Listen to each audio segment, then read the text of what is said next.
유다가 그에게 가까이 가서 이르되 내 주여 원하건대 당신의 종에게 내 주의 귀에 한 말씀을 아뢰게 하소서.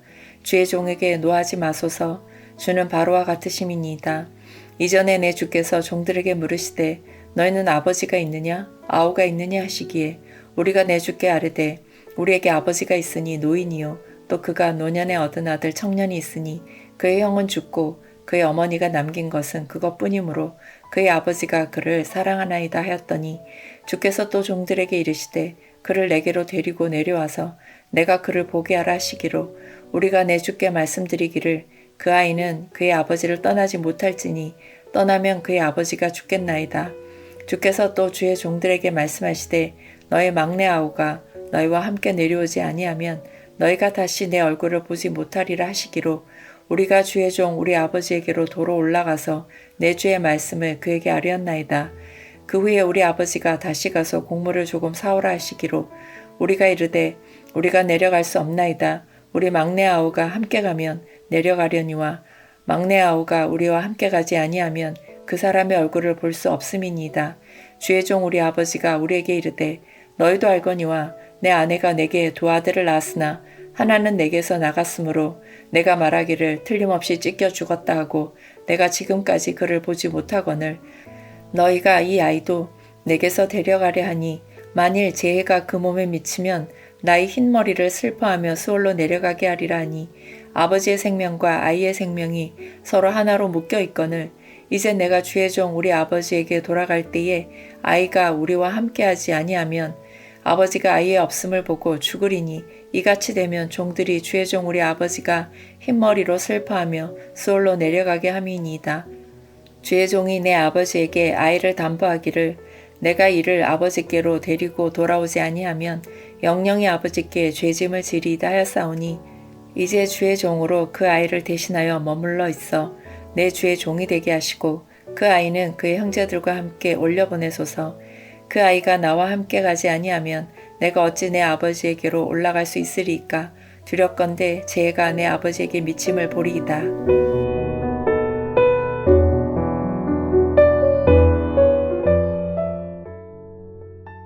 오늘 우리는 유다의 떨리는 입술을 통해 흘러나오는 위대한 대속의 복음을 만납니다. 18절은 이렇게 시작합니다. 유다가 그에게 가까이 가서 이르되 유다가 누굽니까? 과거 동생 요셉을 시기하여 미디안 상인들에게 노예로 팔아 넘기자고 제안했던 장본입니다. 아버지 야곱의 가슴에 평생 지워지지 않는 피눈물을 흘리게 했던 아들입니다. 동생의 살려달라는 애원조차 무시하고 음식을 먹던 자였습니다. 그런데 그는 유다가 변했습니다. 분노한 애굽의 2인자 앞으로 자원하여 나아갑니다. 이것은 목숨을 건 태도입니다. 자신이 다칠 것을 알면서도 동생을 지키기 위해 방패막이로 나선 것입니다. 어떻게 이런 변화가 가능했겠습니까? 하나님께서 섭리 가운데 개입하셨기 때문입니다. 하나님은 사람의 죄악과 미숙함 속에서도 보이지 않게 일하시며 고난이라는 채찍을 통해 어리석은 인격을 성숙하게 빚어 가십니다. 20년 세월 동안 하나님은 유다의 심령을 철저하게 낮추시고 깨뜨리셨습니다. 이제 유다는 엎드려 간청합니다. 내 주여 청하건대 종에게 내 주의 귀에 한 말씀만 아뢰게 하소서. 유다의 변론은 비겁한 책임 회피가 아닙니다. 그는 동생을 원망하지도 않습니다. 그리고 33절 위대한 복음의 언어가 유다의 입술에서 터져나옵니다. 이제 주의 종으로 그 아이를 대신하여 머물러 있어 내 주의 종이 되게 하시고 그 아이는 그의 형제들과 함께 올려보내소서. 여기서 대신하여라는 히브리 단어는 타하트임을 주목해야 합니다. 이 단어는 창세기 22장에서 아브라함이 이삭을 대신하여 순양을 드릴 때 사용된 단어입니다. 또한 레위기에서 제물을 대신 죽임으로 죄인의 생명을 대신할 때 쓰이는 대속의 핵심 용어입니다. 유다는 지금 단순히 선행을 베푸는 것이 아닙니다.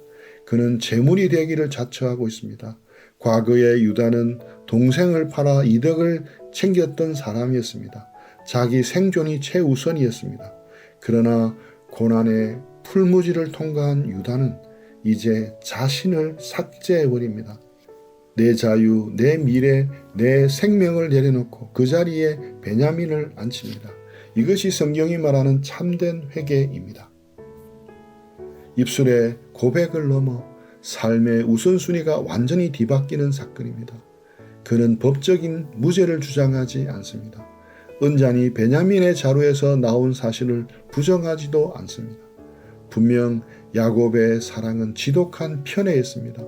요셉을 편애하다가 읽고도 여전히 베냐민을 편애합니다. 지극히 미숙한 인격입니다. 과거의 유다였다면 이 편애에 분노했을 것입니다. 그러나 깨어진 유다는 그 편애조차 긍휼로 품어 안습니다. 30절에서 유다는 아버지의 마음을 이렇게 표현합니다. 아버지의 생명과 아이의 생명이 서로 결탁되어 있거늘 생명과 생명이 묶여 있다는 뜻입니다. 아이의 숨이 끊어지면 아버지의 숨도 끊어집니다. 유다는 과거 요셉을 잃고 짐승처럼 울부짖던 아버지의 모습을 곁에서 지켜보았습니다. 죄가 가져온 참혹한 수치와 고통을 뼛속 깊이 경험했습니다. 그는 결단합니다. 내 목숨을 잃을지언정 다시는 아버지의 가슴에 사망의 슬픔을 안겨드릴 수 없다. 유다는 자신이 살기 위해 동생을 죽이면 결국 아버지도 죽는다는 사실을 알았습니다. 유다는 그 비극의 고리를 자신의 몸으로 끊어내려고 합니다. 유다는 스스로 담보물이 되었습니다. 이것이 바로 대속입니다. 자신이 베냐민을 대신하여 영원한 노예가 되겠다는 선언입니다. 타인을 위해서 자신의 생명을 담보로 내어놓는 완전한 자기 부인입니다. 우리는 보통 창세기를 읽으면 당연히 요셉이 주인공이라고 생각합니다. 그러나 놀라운 사실이 있습니다. 하나님은 요셉을 언약의 계승자로 삼지 않으셨습니다. 하나님은 스스로를 아브라함의 하나님, 이삭의 하나님, 야곱의 하나님이라고 부르지만 결코 요셉의 하나님이라고 부르지 않습니다. 신약의 마태복음 1장을 보십시오. 아브라함과 이삭과 야곱으로 이어지는 구원의 족보는 요셉이 아닌 유다로 흘러갑니다. 요셉은 훌륭했지만 엄밀히 말해 그는 유다를 통해 이어질 약속을 예비하고 준비하는 자였습니다. 왜 하나님은 흠 많고 허물투성인 유다를 택했겠습니까? 구원은 인간의 자격이나 공로에서 나오는 것이 아니라 전적인 하나님의 주권과 은혜에 달려있기 때문입니다. 그리고 바로 오늘 본문 창세기 44장에서 유다가 보여준 그 대속의 모습 때문입니다.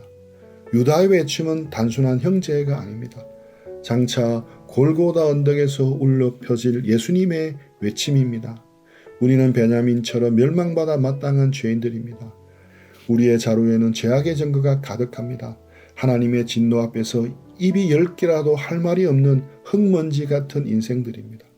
그러나 바로 그때 만왕의 왕이신 예수 그리스도께서 우리를 대신하여 십자가 앞으로 나아가셨습니다. 아버지, 저들을 풀어 주옵소서. 저들이 받아야 할 저주와 형벌을 내가 다 받겠나이다. 내가 대신 십자가에 묶일 터이니 저들을 살려 보내주소서. 이것이 복음입니다. 아무 자격 없고 흠 많은 우리를 살리기 위해 십자가에서 온몸을 찢으시고 대속물이 되신 예수 그리스도의 은혜입니다. 하나님은 이 완벽한 대속의 그림자를 유다의 삶을 통해 미리 보여주셨습니다. 인간의 치명적인 죄와 실패조차도 결국 구원을 이루어내시는 하나님의 주권적인 섭리를 가로막을 수 없습니다. 우리의 삶을 돌아보십시오. 세상은 자신이 높아져서 섬김을 받을 것이라고 가르칩니다. 그래서 끊임없이 1등이 되라고 합니다. 남을 밟고 올라서야 합니다. 그러나 성경은 전혀 다릅니다. 참된 종기는 자신이 스스로 낮아지고 종이 되며 기꺼이 희생하는 데 있습니다. 우리가 예수님의 대속의 은혜로 새 생명을 얻었다면 우리의 남은 삶은 어떠해야 하겠습니까? 누군가를 위해 기꺼이 나의 어깨를 내어주는 삶을 살아야 합니다. 가정에서, 직장에서, 교회에서 나를 세우고 변명하는 자리를 떠나십시오. 내 탓입니다. 내가 지겠습니다. 내가 죽겠습니다. 이렇게 고백할 때 그곳에 생명이 살아납니다. 죽음을 통과하지 않고서는 결코 새로운 생명이 잉태될 수가 없습니다. 하나님은 오늘 유다의 고백을 우리에게도 요구하십니다. 갈등과 미움이 있는 곳에 평화의 사람으로 서십시오. 억울함을 당할 때 변명하려고 애쓰지 말고 십자가의 주님을 묵상하십시오. 우리가 희생하고 양보할 때 세상은 우리를 바보라고 부를지 모릅니다. 그러나 하나님은 반드시 우리를 통해 막힌 담을 허시고 죽어가는 영혼을 살리실 것입니다. 사랑하는 형제자매 여러분, 복음은 우리가 무엇을 하는 것이 아닙니다. 누군가 나를 대신하여 타하트, 즉 대성물이 되셨다는 소식을 믿는 것입니다. 유다의 떨리는 목소리 뒤편에서 우리는 우리 이름을 부르시는 주님의 음성을 들어야 합니다. 내가 너를 대신하여 묶이겠다. 그러니 너는 평안히 가거라. 이 압도적인 은혜가 유다를 변화시켰고 오늘 우리를 변화시킵니다. 이제 우리의 삶으로 시선을 돌려야 합니다. 유다의 변화는 우리에게 도전합니다. 여러분은 가정에서 혹은 공동체에서 베냐민입니까? 아니면 유다입니까?